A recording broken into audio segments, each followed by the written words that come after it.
Morning, mate. Nice to see you. Here he is back in studio. Mr. Simon Jordan, you were hugely missed. Good morning. And Yes. I like the stubble. Thank you. Yes, I like this. I'm not Is sure this how a long new it'll look? last. Well, it is an attempt at growing a beard. I'm not sure how long it'll last because I think at the moment the wind blows of any substance, it'll go with that. How have you been? I've been okay. I've been in the wars a little bit, and I think it might be appropriate to address that, not because everyone's holding their breath as to the reasons why I haven't been in, but I also think there's a moderately important message. I'm recovering from cancer. I've had cancer. And I have had some quite significant surgery. I've had prostate cancer, and I had the surgery 2 weeks ago. It was quite substantial surgery, and it's been quite debilitating. But as you can see, I'm able to come in today. I'm going to be recovering from it from a period of time, so I'm going to take my time to get back into the thrust of things, whether it's business or it's media. But the reasons why I bring it up is because I think it's a very important subject, not because I want to have a kumbaya moment and sit there while everyone holds their hands and either feels sorry for me or thinks it's a commendable thing that I'm doing by talking about it, but because there is a real issue. If someone hadn't spoken to me about being tested, I had no symptoms of prostate cancer and had no reason to believe that I had any particular challenges, but someone very close to me did have challenges. And so I went off and had a very simple blood test, which men of a certain age, and I don't mean in their 50s or in their 60s, I mean men of an age from 30 upwards, need to be looking at a simple blood test called a PSA test. And from that, it produced results that drove me in a direction from about April, May, into the situation of having some quite significant surgery. And so now I'm on the other side of that. I'm recovering from it. Have you got the all clear? I have all the margins clear in terms of the surgery without going into too much detail. And the most delightful experience was walking around with the catheter, which I can assure you I didn't much enjoy, either having it put in or certainly having it taken out. I can imagine. But if I hadn't have had this surgery, I wouldn't be here. And I know that certain Man City fans around the globe might think that's probably a good thing. But notwithstanding that, I just think, look, there's a real issue out there with awareness of this. This is one of those cancers. If you're going to have a cancer, I suppose, the mentality that was told to me was, this is the one to have. But if you don't address it in the way that you need to by a simple test, you will find yourself in a situation where 1 in 8 men, 1 in 8 white men will get prostate cancer. And here's an even more glaringly stark statistic. 1 in 4 black men will get prostate cancer. And it's a really, really, really simple way of addressing it, and the earlier you get it. I was fortunate, I had a brilliant surgeon. The reason why I'm here today is I have a hospital appointment, and I thought I'd combine the two, and of course couldn't miss the opportunity to see old snake oil salesman Eddie Hearn. But I think it's an important message, Jim, and I just wanted to impart it, not to, as I say, have a kumbaya moment, because you know, it is I'm sitting here, I've got 6 holes in my stomach and still peeing a little bit of blood, but notwithstanding that, I'm here and about. And it's one of those situations where if men don't take it seriously, people are losing their lives over it, and it's really, really avoidable. Oh, Simon. Anyway, off my soapbox. Well, obviously, nice to be back. Who can we assassinate? What I can tell to all the listeners and everybody watching on YouTube and Facebook, good morning to all of you. So the man is back. And of course, Simon, I knew to an extent what was going on, and I have known for quite a period of time now.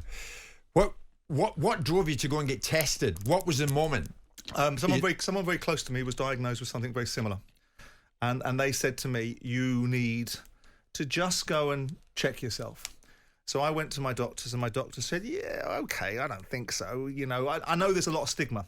You know, what would you rather die of, embarrassment or this particular ailment? You know, men have got this idea of what gets fingers put in certain places and so on and so forth. But the bottom line is I'm here and I'm talking about it because I think it's a really important message.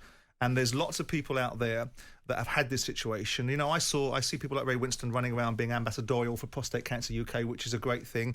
And people that I know that have had it. And I was speaking to someone, I was walking for the train station, told me he's had it recently.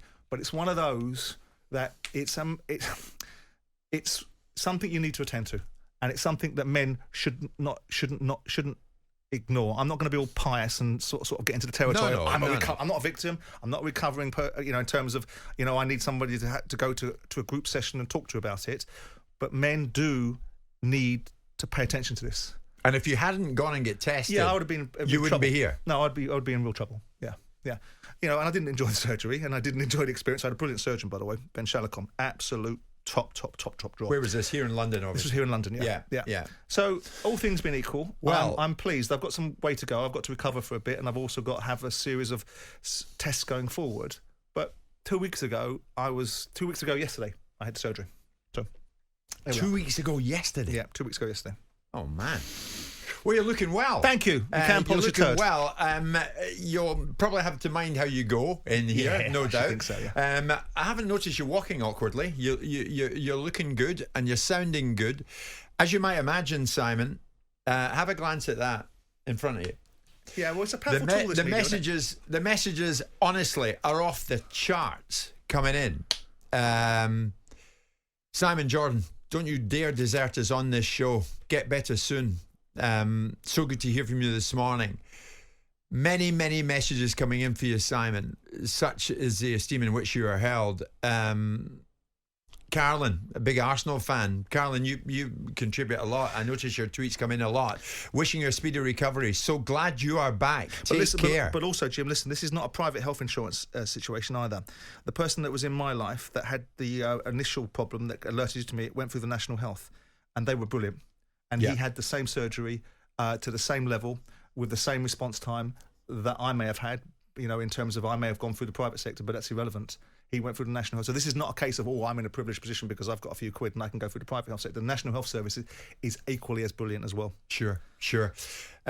Simon, it's a timely moment for me to tell everybody this. 1 in 8 men will get prostate cancer. Yeah, 1 in 8 white men. Yeah, 1 in 4 prostate cancer. Yeah, prostate cancer is not always life-threatening, but when it is, the earlier you catch it, the more likely it is to be cured, which is exactly the point the man to my right has been saying here. For more information, or if you're listening to this and you want more help on this topic, then head to prostatecanceruk.org. Can I just say I'm pleased to see you? Nice to be seen, mate. And I'm pleased to have you back alongside me here in studio, as is producer Luke, as is assistant producer Joe, and everybody associated with this show. Jim White and Simon Jordan. Monday to Friday mornings from 10 on AM, on DAB, via the talkSPORT app and on your smart speaker. talkSPORT.